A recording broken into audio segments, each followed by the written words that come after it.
We have an incredible set of nationally important assets here on the Rame Peninsula. They need to be taken care of and repaired, but also remain accessible to the public for local people to enjoy and visitors to enjoy. The Rame Conservation Trust was formed over 20 years ago. Our purpose is to preserve the heritage of the Rame Peninsula for public benefit. We do this mainly at Maker Heights. We have a number of assets, both leasehold and freehold. And we do this through public access, education, enjoyment and experience. We promote Maker Heights and our assets really for the local community and for our visitors. So for the local community, it's a great place for them to walk to from their doorstep. We have a number of art and music studios. Some of those are personal use, but a lot of those are community focused as well. There's also a campsite which brings lots of people, performance and theatre performance and workshops, gallery space. There's always something to get involved with at Maker Heights. Redoubt 5 is one of the larger projects we've been working on. It's being led by Cornwall Area of Outstanding Natural Beauty, and it was part of a bid to the National Lottery Heritage Fund.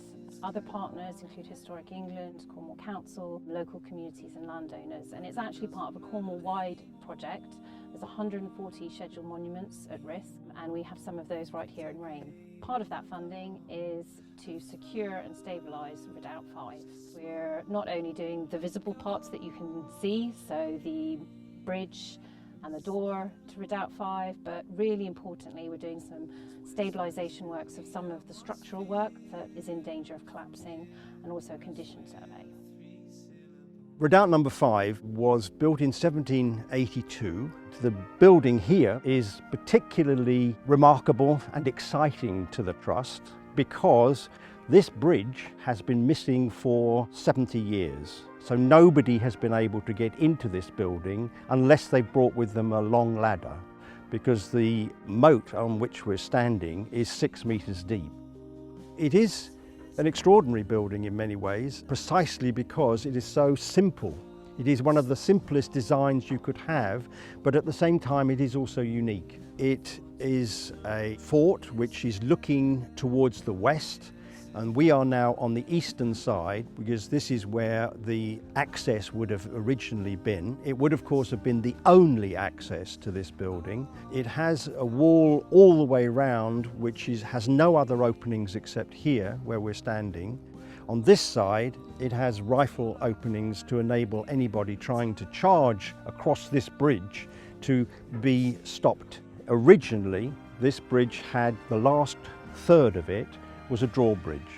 So in order to stop anybody getting on, not only would they be shot by soldiers pointing guns through the holes or the loopholes in the wall, they would also have to jump over a 10 or 12 foot gap. It represents a wonderful opportunity to see some building which has not been messed about with or altered or in any other way changed. We're standing over this enormous moat.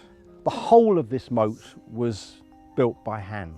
It was all dug out by soldiers. All of the stone here, all of this stone was brought by horses and cart.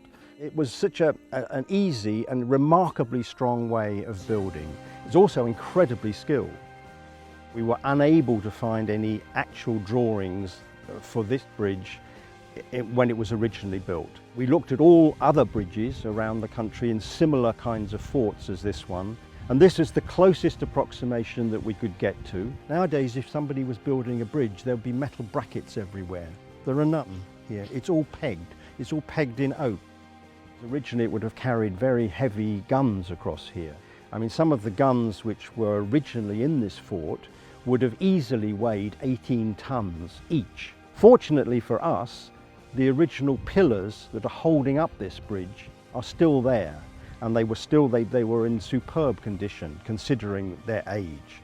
But this is as near as we can get using local craftsmen, using local timber, and trying to get a final product which is as close as we can get it to the original.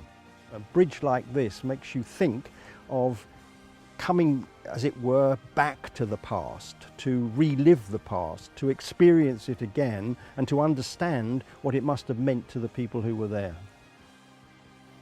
If we don't repair Redoubt 5, it will continue to decline. Like the other monuments in our care at Maker Heights, we want to ensure that Redoubt 5 can be enjoyed by people and that new uses can be found in the future.